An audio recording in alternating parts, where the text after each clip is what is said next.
എൻ്റെ വാർഡിലാണ് കംപ്ലയിൻറ്റ് വന്നത്. അതുകൊണ്ടാണ് 32 വാർഡത്തെ ഒഴിവാക്കിയിട്ട് രാഷ്ട്രീയപരമായിട്ടുള്ള കോൺഫ്ലിക്റ്റ് കൊണ്ട് വന്നതാണത്. എൻ്റെ വാർഡിലാണ് അങ്ങനെ ഒരു കംപ്ലയിൻറ്റ് വന്നത്. കാരണം അത് രാഷ്ട്രീയ ബേസാണ്, അതൊക്കെ വേറെ പോട്ടെ. എൻ്റെ വാർഡിലാണ് ആ ലിസ്റ്റാണ് 58 പേര് ആ ലിസ്റ്റിൻ്റെ കയ്യിലുണ്ട്.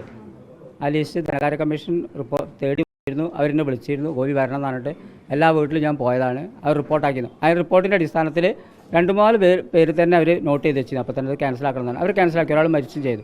ബാക്കിയുള്ള റിപ്പോർട്ടിൻ്റെ അടിസ്ഥാനത്തിൽ എന്താണെന്ന് ഞാൻ ചോദിച്ചിരുന്നു. നിങ്ങളെന്താ എല്ലാ വാർഡിലും ഉണ്ടോ ചോദിച്ചു. എനിക്കറിയണ്ടായിരുന്നില്ല. എല്ലാ വാർഡിലും ഇത് മാത്രമേ വന്നിട്ടുള്ളൂ. അത് റിപ്പോർട്ട് നിങ്ങൾ കൊടുക്കണ്ടോ ചോദിച്ചു എന്ന് പറഞ്ഞ് തിരിച്ചു പോവുക ചെയ്തു. 52 പേരുടെ ലിസ്റ്റ്, 56 പേര് എൻ്റെ അടുത്തിൻ്റെ ലിസ്റ്റ് ഉണ്ടായിരുന്നു. എൻ്റെ വാർഡിൽ മാത്രം 56. ഞാൻ 2005 പഞ്ചായത്ത് മെമ്പറായി, അതിന് ശേഷം കൗൺസിലായി, പിന്നെയും കൗൺസിലായി. അപ്പോൾ ആ സമയത്ത് 2005 വരുന്നതിൻ്റെ മുന്നേ തന്നെ ഒരുപാട് പെൻഷൻകാരുണ്ടായിരുന്നു അവിടെ. അപ്പോൾ സാധാരണ നിലയ്ക്ക് നമ്മൾ പെൻഷൻ കൊടുക്കുന്ന സമയത്ത് ഓരോരുത്തർക്കും വ്യക്തികൾക്ക് പെൻഷൻ അനുവദിച്ച് കൊടുക്കുന്ന സമയത്ത് സർക്കാരിൻ്റെ മാനദണ്ഡമുണ്ട്.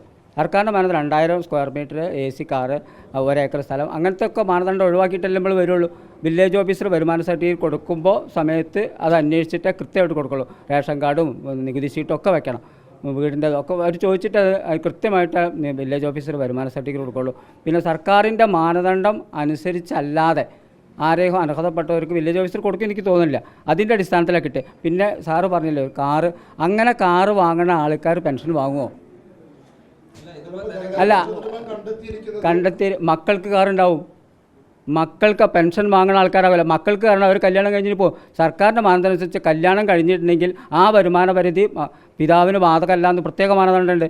മക്കൾ കല്യാണം കഴിഞ്ഞിട്ടുണ്ടെങ്കിൽ അവർക്ക് എന്തുണ്ടെച്ചിട്ടുണ്ടെങ്കിലും അത് ആ സ്വത്ത് ആ വില്ലേജ് ഓഫീസർക്ക് അറിയാം. കാരണം ആർക്കും അറിയാൻ പറ്റും അത് വരുമാന പരിധി പിതാവിന് ബാധകമല്ല എന്ന് കൊടുത്ത്. പിതാവാണ് അപേക്ഷ കൊടുത്തിട്ടുണ്ടാവുക. പിന്നെ പെൻഷൻ വാങ്ങുന്ന ആൾ കാറ് പോയെന്ന് പറഞ്ഞ് എൻ്റെ ഓർമ്മയിലില്ല എൻ്റെ വാർഡിൽ. രാഷ്ട്രീയമായിട്ട് കുറേ ആൾക്കാർ ഉപയോഗപ്പെടുത്തിയിട്ടാണ് ഈ വാർഡിൽ മാത്രം 32 അങ്ങനെ 2021 അങ്ങനെ വന്നിട്ടുണ്ടാവുക. ഞാൻ ചോദിച്ചു അവരോട്, അപ്പോൾ അതൊന്നും അവർ പറഞ്ഞില്ല. അപ്പോൾ അത് ആയിക്കോട്ടെ, കാരണം അനർഹമായി കണ്ടെത്തണമല്ലോ. അങ്ങനെ വല്ലവരുണ്ടെങ്കിൽ കണ്ടെത്തിയിട്ട് അവർ അനർഹമായിട്ട് ഒഴിവാക്കണം. പല കേസുകൾ ഇപ്പോൾ മരിച്ച കേസിൻ്റെ ഞാൻ തന്നെ ഡെത്ത് സർട്ടിഫിക്കറ്റും ആധാർ കാർഡും വെച്ച് ഇവിടെ ക്യാൻസലാക്കാറുണ്ട്. അങ്ങനെ അനർഹമായി കിട്ടിയിട്ട് തിരിച്ചടച്ചിട്ടുണ്ട്. ഇവിടെ തന്നെ അക്കൗണ്ടിൽ തന്നെ തിരിച്ചടയ്ക്കാൻ പറ്റും നമുക്ക്. അങ്ങനെ ഒരുപാട് കേസുകൾ നമ്മൾ ചെയ്തിട്ടുണ്ട്. പിന്നെ സാർ ഒരു കാര്യം കൂടി വേണ്ട, പിന്നെ മിലിറ്ററി പെൻഷൻ വാങ്ങുന്ന ആൾക്കാരുണ്ടാവും. അവരോട് ഞാൻ ആദ്യം എന്ന് പറഞ്ഞാൽ 3 ലക്ഷം എന്ന് വരുമാന പരിധി. സർക്കാരിൻ്റെ മാനദണ്ഡം അനുസരിച്ച് ആദ്യം 3 ലക്ഷമായിരുന്നു ഒരു പെൻഷൻ കിട്ടുന്ന വരുമാന പരിധി. പിന്നെ അത് 1 ലക്ഷമാക്കി. ഇപ്പോൾ സാധാരണ നിലയ്ക്ക് ഒരു വരുമാന സർട്ടിഫിക്കറ്റ് ഉണ്ടാക്കാൻ പറ്റില്ല. ജോലി ഉണ്ടിച്ചിട്ടുണ്ടെങ്കിൽ ചെറുകിട സ്ഥലത്തൊക്കെ ജോലി ഉണ്ടാവും. അർദ്ധ സർക്കാർ ജീവനക്കാർ 1 ലക്ഷത്തിൻ്റെ പരിധിയിലാണിച്ചിട്ടുണ്ടെങ്കിൽ അവർക്ക് കിട്ടും. അവർ സാധാരണ മാനദണ്ഡം അതാണ്. പിന്നെ ജീവനോപാരം നോക്കും. RI വന്നിട്ടാണിച്ചിട്ടുണ്ടെങ്കിൽ ഓരോ വീട് നോക്കിയിട്ട് 2000 സ്ക്വയർ മീറ്റർ ഉണ്ടോ നോക്കും, AC ഉണ്ടോ. ആ 3 മാനദണ്ഡം അനുസരിച്ച് ഇവിടെ മുനിസിപ്പാലിറ്റിയിൽ കട്ടാക്കലുണ്ട്, കൊടുക്കാറില്ല. പക്ഷെ ഒരു കാര്യം ഉറപ്പാണ്, ഇതിൻ്റെ മുന്നേ 2010 2005 പെൻഷൻ വാങ്ങാൻ പറ്റിയ മാനദണ്ഡങ്ങളില്ല. അന്ന് പെൻഷൻ വാങ്ങിയിരുന്നു. അന്ന് പല ആൾക്കാരും പെൻഷൻ വാങ്ങിയിരുന്നു. ഇപ്പോൾ അത് ഒഴിവാക്കിയിട്ടില്ല. ഇപ്പോൾ ഒഴിവാക്കണം വെച്ചിട്ടുണ്ടെങ്കിൽ അവർക്ക് ഒരൊറ്റ നിർദ്ദേശമേ ഉള്ളൂ. കാരണം സാധാരണ നിലയ്ക്ക് അവർക്ക് സ്വമേധയെ ഒഴിവാക്കാം, പിന്നെ ഒഴിവാക്കാം. AC ഒക്കെ വെച്ചിട്ടുണ്ടാവും. ഇപ്പോൾ അതിൻ്റെ ശേഷം വരുമാന സർട്ടിഫിക്കറ്റ് കുട്ടികൾക്ക് ജോലി കിട്ടിയിട്ടുണ്ടാവും. ആ ജോലി കിട്ടിയതിൻ്റെ അടിസ്ഥാനത്തിൽ ഞാൻ തന്നെ പറഞ്ഞിട്ടുണ്ട് ജോലി കിട്ടി, ഗവൺമെൻറ് ജോലി കിട്ടിയിട്ടുണ്ടെങ്കിൽ അത് ഒഴിവാക്കണം പറഞ്ഞിട്ട്. അങ്ങനെ പല കേസുകളും പെൻഷൻ ഒഴിവാക്കിയ കേസുകളുണ്ട്. ഈ അതൊന്നും ഞാൻ അന്വേഷിച്ചില്ല. പരാതി കൊടുത്താലേ നമുക്ക് അന്വേഷിക്കാം. നമുക്ക് അർഹതപ്പെട്ട വീടുകൾ കണ്ടെത്തിയിട്ടുണ്ടെങ്കിൽ അവർക്ക് നോട്ടിഫൈ ചെയ്തിട്ടുണ്ടെങ്കിൽ അവർ സർക്കാർ മാനദണ്ഡം അനുസരിച്ച് വന്നിട്ട് മുനിസിപ്പാലിറ്റിക്ക് റിപ്പോർട്ട് കൊടുക്കണ്ടേ? അതെന്താ കൊടുക്കാതിരുന്നു ഞാൻ ചോദിക്കുന്നത്? അത് കൊടുക്കണ്ട അവർ. എൻ്റെ ലിസ്റ്റ് ഉണ്ട്, എൻ്റെ അടുത്തുണ്ട്. ഈ 56 പേര് അല്ല, അവർ ആരോ റിപ്പോർട്ട് ധനകാര്യ കമ്മീഷണർ റിപ്പോർട്ട് ചെയ്ത് വീട് നോട്ടിഫൈ ചെയ്ത് കൊടുത്ത റെക്കോർഡുകൾ എൻ്റെ അടുത്തുണ്ട്.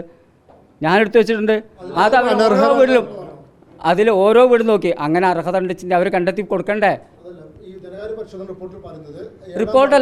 റിപ്പോർട്ടല്ല ധനകാര്യ കമ്മീഷൻ്റെ കയ്യിലുണ്ടായിരുന്ന രേഖ, വീട് നോട്ടിഫൈ ചെയ്ത് ഈ വീടൊക്കെ പരിശോധിക്കണമെന്ന് പറഞ്ഞ് കൊടുത്ത റെക്കോർഡുകൾ എൻ്റെ കൈവശമുണ്ട്. അനർഹരാണ് വെച്ചിട്ടുണ്ടെങ്കിൽ ഇവർ കൊടുക്കേണ്ട റിപ്പോർട്ട് കമ്മീഷൻ കൊടുക്കേണ്ട പടക്കി അറിയുന്നതാണ്. അതെ, അത് 2-4 കേസുകൾ ഉണ്ടായിരുന്നു. 2-4 കേസ് 1 ഏക്കറുള്ള സ്ഥലം ഉണ്ടായിരുന്നു. അവർ വാങ്ങി അക്യുമുലേറ്റ് ചെയ്തതിന് ശേഷം അവരൊക്കെ ഒഴിവാക്കി. പിന്നെ ഒരാൾക്ക് AC ഉണ്ടായിരുന്നു, അത് ഒഴിവാക്കി. അങ്ങനത്തെ കേസ് ഒരാൾ മരിച്ചുപോയി.